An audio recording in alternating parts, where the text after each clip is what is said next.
pada hari ini ya senang sekali Bante bisa kembali ketemu dengan Anda semua yang ada di sini. Ya, walaupun dari rumah, tetapi ya Bante senang Anda bisa rutin berbuat baik, berakumulasi kebajikan kita, ya, sehingga tentunya bisa membawa kebahagiaan bagi diri Anda dan keluarga. Nah, sebelum Bante memberikan sharing pada hari ini, Bante mau kasih satu video kepada Anda. Tolong Anda nonton dengan baik. Karena tadi pagi ada yang WA ya bertanya bahwa, oh Bante bagaimana tentang meditasi ya. Oleh karena itu, Anda bisa lihat dulu video ini. Kemudian nanti kita akan bahas mengenai meditasi hari ini ya.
Ya, baik.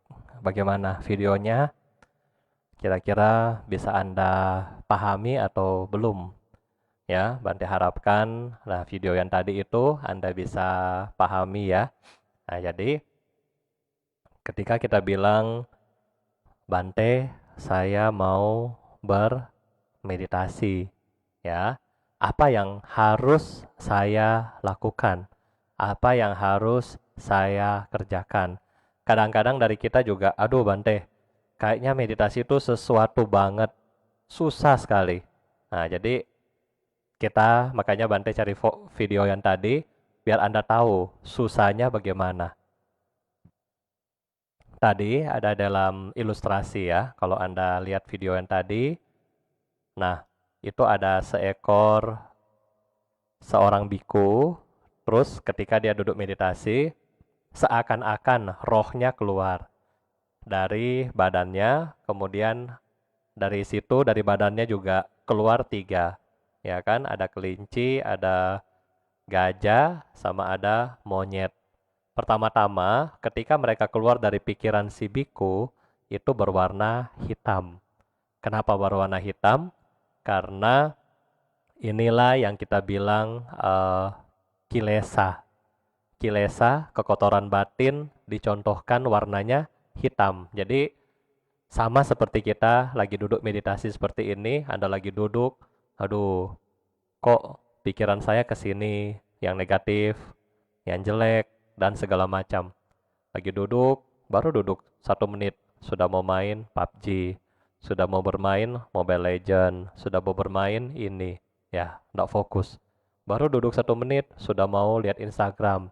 Baru duduk 1 menit, sudah mau makan, sudah mau lari, sudah mau pulang, udah mau kemana.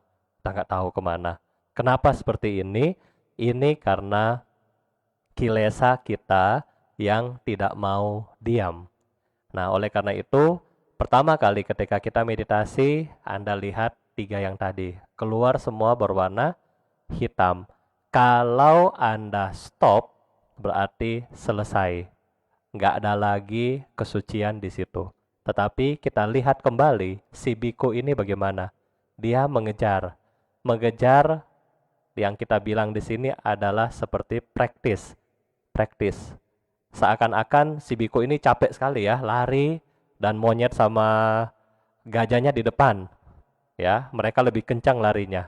Sama nggak dengan pikiran kita? Ketika Anda baru sudah ke mall, baru sudah ambil barang, baru sudah ambil apa, baru keranjangnya sudah penuh. Ya sama, pikiran kita lari cepat banget. Tetapi kita lihat effort atau usaha dari si biku yang tadi. Dia juga lari, dia juga mengejar, dia juga tidak putus asa. Dia terus, terus, terus. Akhirnya beberapa saat kemudian apa yang Anda lihat? Gajah sama monyet seakan-akan terkejar. Bantainya lebih dekat dengan mereka dan pada saat mendekat, pelan-pelan gajah yang tadinya hitam penuh sudah mulai kelihatan putihnya. Monyet yang tadi hitam penuh sudah setengah putih ya, sudah mulai agak putih. Nah, di situ adalah apa? Ketika konsentrasi Anda mulai meningkat, kita sudah tahu, aduh, kalau membunuh semut dosa. Bukan dosa ya. Kalau membunuh semut, cinta kasih saya nggak ada. Kalau saya membunuh semut, misalnya saya melakukan perbuatan jahat atau perbuatan buruk sehingga nggak boleh bunuh semut. Akhirnya kilesa kita yang harusnya 100% turun 99%, turun 98%, seperti tadi monyet sama gajah pelan-pelan jadi putih. Di situ kita melihat si biku bawa tali ya, tali dan lempar ke lehernya gajah. Artinya apa Bapak Ibu? Ketika tali ini adalah objek meditasi. Ya, ketika Anda mengikat gajah, gajah di sini adalah awareness atau kesadaran Anda. Sati sampajana, Anda sudah ikat, semakin cepat nggak si gajah jadi putih? Ya, semakin cepat si gajah ini jadi putih. Kenapa? Makin Anda punya kesadaran makin kuat, tentunya Anda melakukan perbuatan jahat lebih sedikit. Bante kasih contoh. Kalau misalnya yang tidak ada kesadaran ya, lihat semut, selesai. Lihat kecoa, selesai. Ya kan? Anak lagi nakal, pukul. Suami lagi tidur, diocehin. Nah itu. Kalau nggak punya kesadaran. Setelah Anda punya kesadaran yang agak kuat, aduh, mau bunuh semut, Bante bilang nggak boleh. Nanti karma buruk. Mau pukulin anak, nggak boleh. Mau iniin suami, nggak boleh. Akhirnya, tubuh ucapan Anda mulai menjadi baik. Mulai berkurang. Kadar kilesa kita akhirnya mulai berkurang. Kalau kadar kilesa kita berkurang, berarti batin kita sudah mulai putih, sudah mulai mengeluarkan kusala kama atau karma baik. Semakin Anda punya konsentrasi kuat, maka semakin tinggi semakin cepat pula si gajah jadi putih. Nah, akhirnya di satu saat si gajah jadi putih semua dan di situ si monyet stop. Monyet melambangkan apa Bapak Ibu? Monyet ini melambangkan cita atau kita punya pikiran ya. Cita, mind, pikiran. Yang suka kemana-mana ini adalah pikiran. Sedangkan gajah melambangkan awareness, kesadaran kita. Ketika sati sampajana, Anda menguasai kesadaran Anda 100% penuh, maka cita bisa dihilangkan. Maksudnya di situ si monyet pergi. Maksudnya bukan pikiran Anda kosong, enggak. Tetapi Anda tahu ketika Anda berpikir, bertindak, dan berucap. Nah itu. Setelah si awareness ini full, sati sampajana ini dengan kita terus, Anda sudah bisa lepas objek meditasi Anda, kan? Dia sudah nggak ikat lagi, kan? Kemanapun bantainya pergi, nggak perlu tarik lagi gajahnya. Tetapi kemanapun bantai pergi adalah si gajah ini otomatis ikut dia. Sudah nggak perlu ditarik-tarik lagi. Nah, berarti apa Bapak Ibu? Kalau Anda sudah memiliki kesadaran dan ketenangan yang 100%, kemanapun Anda pergi, dia akan mengikuti Anda. Ya, dia akan mengikuti Anda. Tentunya ini sangat-sangat ya pengorbanan yang berat untuk kita latihan. Nah, setelah kita lihat yang terakhir, dia masuk di goa. Maksudnya di akhir hidup dari si biku itu, kemudian dia punya tubuh jadi seakan-akan kayak pelangi gitu ya. Jadi seakan-akan dia sudah mencapai tingkat kesucian. Jadi, kesimpulan yang di sini dari video yang tadi, kalau si biku itu stop, nggak kejar itu monyet sama gajah. Aduh, jauh, capek. Apalagi kan jalannya kayak gunung gitu ya. Aduh, capek, udahlah pulang aja. Apakah dia bisa mencapai kesucian? Nggak bisa Bapak Ibu. Tetapi harus ada usaha. Harus ada usaha.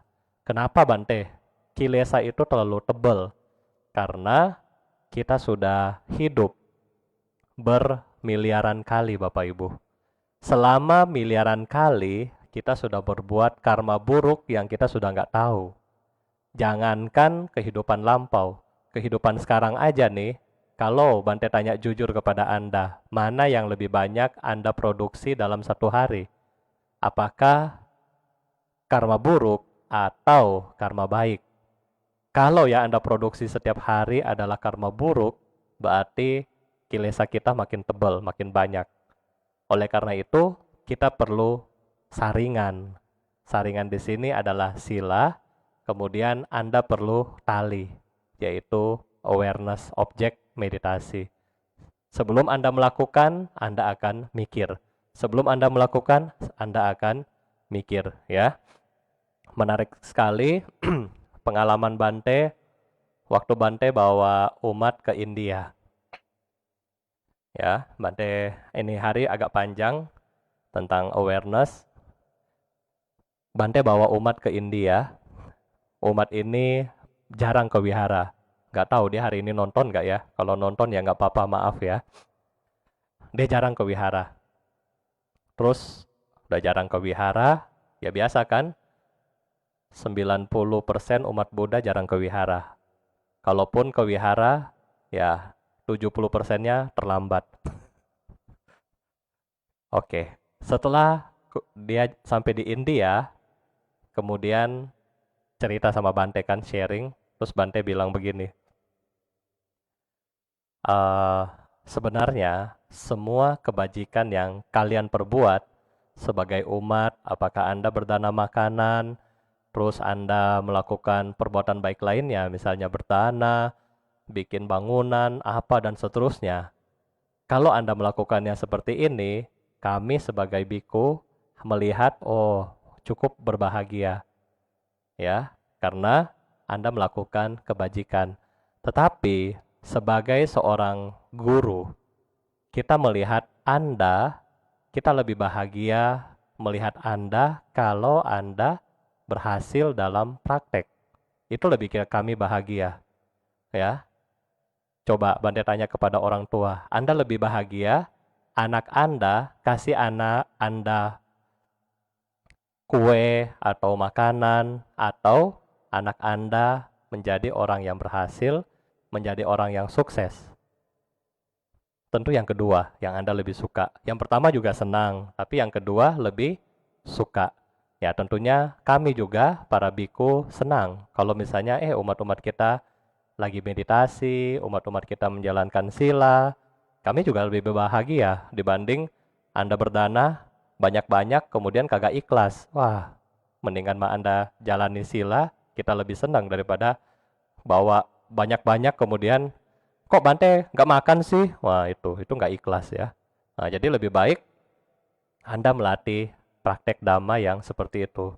Jadi ketika sampai di India, Bante bilang kepada mereka, udah, kita namanya ini pilgrim. Jadi Anda kalau bisa harus atas sila. Karena nggak pernah ke wihara, dia tanya ke Bante, Bante, atas sila itu apa? Oh, iya lupa ya. Jadi Bante jelasin atas sila itu 5 sila dan seterusnya ya. Bante nggak bahas di sini. Kemudian akhirnya dia menjadi provokator. Seluruh grup, karena dia kan nggak enak Bante tembak kan, udah kamu jalanin. Dia nggak enak sendiri menderitanya. Untungnya dia pinter. Dia mengajak satu mobil itu menderita semua. Yaitu satu mobil, ayo meditasi semua, ayo atas sila semuanya. Wah, akhirnya mereka satu mobil, satu bus ya, itu semua atas sila. Setelah atas sila, setiap di tempat suci, ya seperti biasa, kita melakukan chanting dan meditasi. Chanting dan meditasi. Dan pada akhirnya, ketika kami sampai di Bodh Gaya, ya, Bodh Gaya itu, kalau Anda yang belum pernah pergi, tadi Anda sudah selama chanting, Bante kasih foto pohon Bodhi sama Wajrasana, tempat duduk Buddha yang di Bodh Gaya. Jadi biar ketika Anda doa, Anda bisa fokus dan Anda dapat berkah dari tempat suci, ya. Nah, sampai di Bodh Gaya, Bante bilang kepada mereka, di sini you mau play atau you mau praying. Ya, ada dua pilihan kan, play dan praying. Mana yang kamu mau? Mau play, bermain, belanja, atau Anda mau pray, berdoa, meditasi, dan seterusnya. Bebas. Akhirnya mereka bilang, ya kita sudah jauh-jauh ke sini Bante, kita mau pray. Oke, yang penting kita tangkap kepala geng dulu kan. Nah, kepala geng dibilang, udah pokoknya kita akan bikin retret. Jadi jam 5 pagi bangun, kita ke pohon Bodhi, terus jam 7 pulang makan, habis itu jam 8, jam 9 pergi lagi, sampai jam 11 pulang, kemudian jam 3 sampai jam 9 malam di pohon Bodhi. Nah, jadi itu tiap hari, rutin. Mereka melatih diri seperti itu. Bahkan hanya belanja, mereka dikasih izin untuk belanja, hanya pergi belanja dalam seluruh trip. Cuman nggak sampai 4 jam. Dan itu pun mereka rasa puas. Jadi ketika sampai di Bodh Gaya, dia bilang ke saya, Bante, ayo yang seperti ini kita harus bikin di Indonesia. Saya bilang, lah kenapa? Ya, karena di sini saya mendapatkan ketenangan dan saya mau teman-teman saya di Indonesia juga mendapatkan hal yang sama. Nah, Bapak Ibu dan saudara-saudara sedama, berarti di sini orang yang nggak pernah rutin kebaktian di wihara dan seterusnya, setelah dia memiliki kesadaran, kesadarannya mulai muncul, ada sila di situ, ada kesadaran di meditasi, dia merasa batinnya tenang, batinnya sangat-sangat bahagia. Related dengan pertanyaan yang tadi pagi, ada juga umat yang Bante bawa ke India bulan Oktober ya. Dia bilang ke saya, Bante, saya juga nggak tahu bagaimana ketika saya di Bodh Gaya, kok tiba-tiba saya merasakan senyap. Kaki sakit, begitu ribut tetapi senyap. Nah, itulah efek dari kesadaran kita yang bersinggungan dengan kekuatan dari suatu tempat ya. Kita bilanglah di situ Bodh Gaya karena auranya sangat baik dan di situ juga dipercaya bahwa next Buddha adalah Maitreya akan tercerahkan di sana juga. Jadi bagi Anda yang punya wish untuk ke Bodh Gaya, boleh Anda dari sekarang setiap malam chanting Itu Wajrasana Bante kasih Anda lihat, sehingga apa? Ketika kita sudah berbuat baik seperti ini, Anda bertekad, semoga di masa yang akan datang, dengan kekuatan dari kebajikan kita yang sudah kita perbuat ya, dari dana, sila, samadhi, yang kita sudah hasilkan selama kehidupan-kehidupan ini. Semoga suatu saat nanti ketika Buddha Maitreya datang, semoga kita bisa ketemu langsung dengannya dan kita punya kondisi dan potensi yang cukup untuk ketemu dengan Buddha Maitreya. Nah, jadi seperti itu setiap hari Anda doa seperti itu. Kalau Bante di Bodh Gaya, di sana selalu saya doa setiap hari. Nah, cuma sekarang kan nggak boleh pergi karena COVID. Ya udah, fotonya aja Bante ingat setiap hari. Ya. Nah, terkait meditasi, aware, kesadaran. Bante bagaimana kalau kesadaran? Kesadaran ini seharusnya kalau kita sudah terlatih full, kemanapun Anda pergi, Anda akan tahu.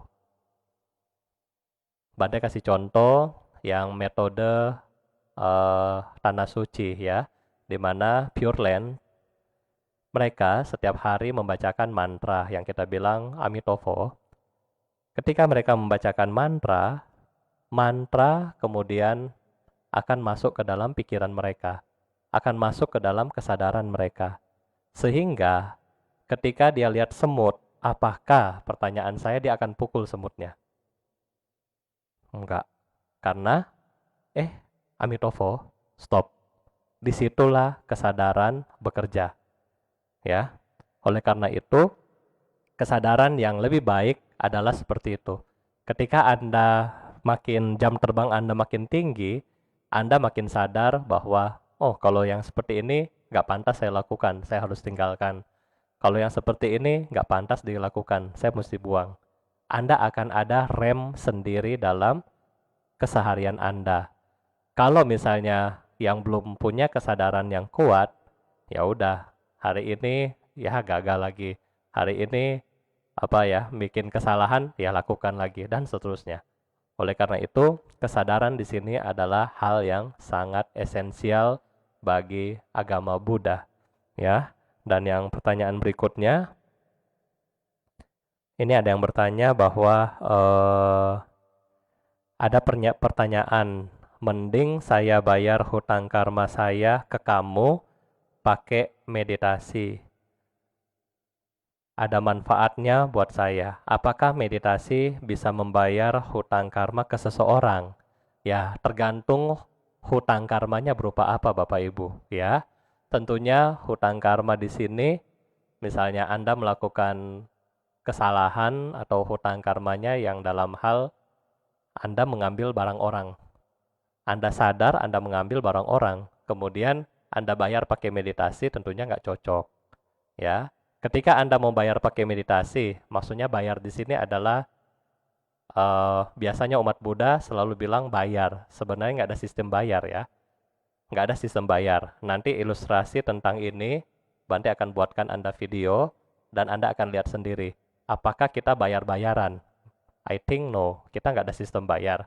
Tetapi yang kita sistem di dalam ajaran Buddha adalah kita berbuat baik, dapat baik, berbuat jahat, dapat jahat. Saya ibaratkan, Anda ketika Anda menanam cabai 1 hektar, Anda tanam semua cabai. Berikutnya, Anda tanam tomat 2 hektar tomat. Ketika semuanya matang, Anda mau bikin sambal, ya kan? Sambal, cabai 1 hektar Anda bikin sambal, tomat 2 hektar Anda bikin sambal. Kira-kira cabai yang Anda masak itu pedas apa enggak? Kadar pedasnya sedikit. Karena kenapa? Tomat lebih banyak dari cabai. Sama halnya karma. Ketika cabai karma buruk ini sedikit, karma baik Anda banyak, begitu Anda bikin sambal, begitu karma ini terkondisi buat kita, nggak berefek, sedikit efeknya. Tetapi kalau sebaliknya, cabainya Anda tanam 10 hektar, terus tomatnya Anda cuma tanam 1 hektar. Begitu Anda bikin cabai, waduh, luar biasa mulesnya. ya, luar biasa sakitnya kepada Anda. Nah, itu adalah sistem dari karma. Jadi, jangan punya motivasi-motivasi yang ringan. Ringan di sini, saya bermeditasi biar bayar hutang karma. Saya bermeditasi biar klien saya bayar kepada saya. Saya bermeditasi biar dia jatuh cinta sama saya. Itu yang motivasi-motivasi yang murahan, Bapak Ibu. Kalau Anda sudah benar-benar mengerti ajaran Buddha, kita pakai motivasi yang tertinggi, yaitu semoga yang saya lakukan ini mengkondisikan saya mencapai maga dan pala. Oke, kalau semua ini Anda terkondisi, otomatis Anda punya kehidupan baik dan Anda punya jalan untuk mencapai kesucian. Ini lebih tepat untuk wish yang Anda lakukan, ya. Ya, mungkin ini yang bisa Bante sampaikan buat malam hari ini karena sudah kemalaman dan kita akan bermeditasi ya sedikit. Anda duduk dan rileks. Sebenarnya yang dalam chanting seperti ini, meditasi ini cuma pengantar. Anda nanti di rumah kalau ada waktu, tolong Anda lakukan setiap hari. Saya sarankan 10 sampai 15 menit tiap hari. Ya, agar sati sampajana Anda makin kuat, awareness Anda atau kesadaran Anda kuat, sehingga Anda lebih bahagia di rumah. Oke, nah sekarang kita kembali kepada posisi duduk kita. Ini contoh ketika Anda duduk misalnya di rumah, Anda jangan bersandar ya, Anda duduk dengan lurus. Kemudian ketika Anda duduk dengan lurus, Anda sadari posisi duduk Anda sudah tegak atau belum. Dari ubun-ubun sampai ke kaki, kemudian dari kaki sampai ke ubun-ubun.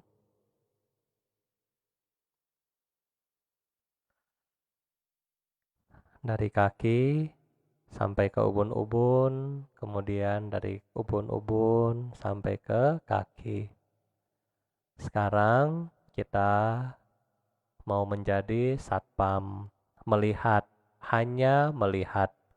Melihat orang masuk, orang keluar, orang masuk, orang keluar, orang masuk, orang keluar. Kita cuma tahu, oh ini adalah orang yang lagi masuk, ini adalah orang yang lagi keluar. Kita nggak usah lihat, ini kok orang bajunya begini, kok ini orang tasnya begini, nggak usah dilihat. Cuma lihat aja, ini orang lagi masuk, orang lagi keluar, orang lagi masuk, orang lagi keluar, nafas lagi masuk, nafas lagi keluar, nafas lagi masuk, nafas lagi keluar, nafas lagi masuk, nafas lagi keluar. Ketika nafas masuk dalam hati kita menyebutkan kata Bud. Ketika nafas kita keluar, Do. Ketika nafas masuk, Bud. Ketika nafas keluar, Do. Ketika nafas masuk, Bud. Ketika nafas keluar, Do. Bagi Anda yang suka nianfo, Anda juga bisa mengganti ketika nafas masuk, Hamitofo, ketika nafas keluar, Hamitofo ya.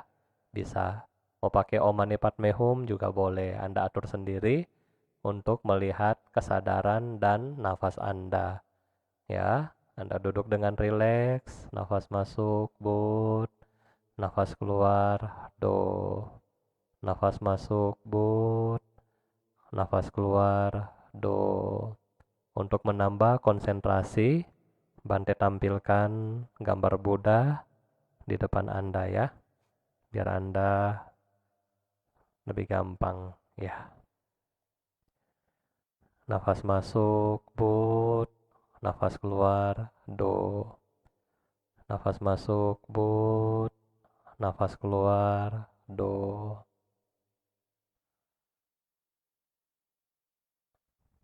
Meditasi kita mulai.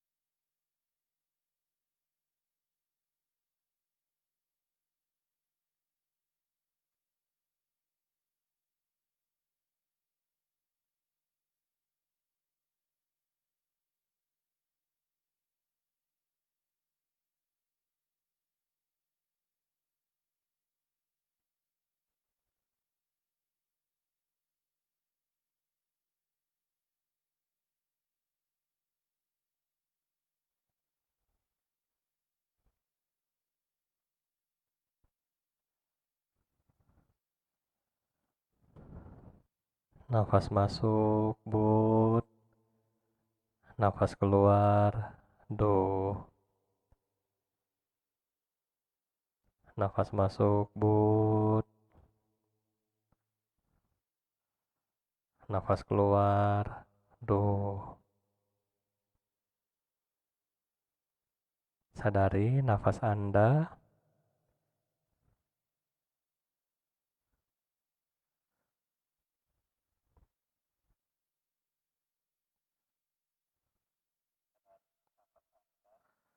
Ketika nafas masuk, but. Nafas keluar, do.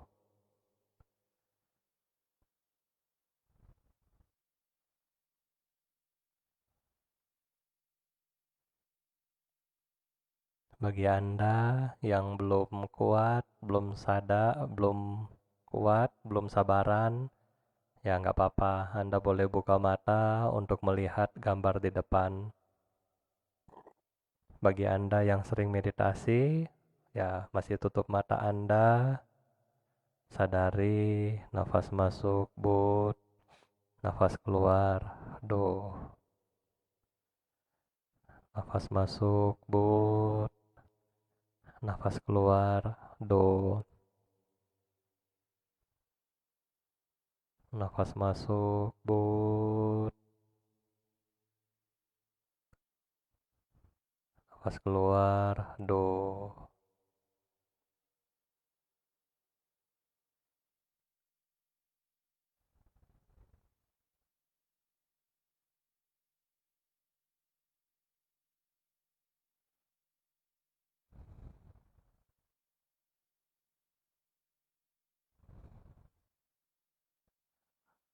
Nafas masuk, but,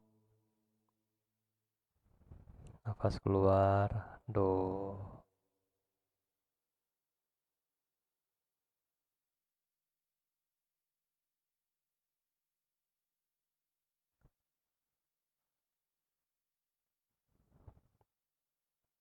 Nafas masuk, but, nafas keluar, do.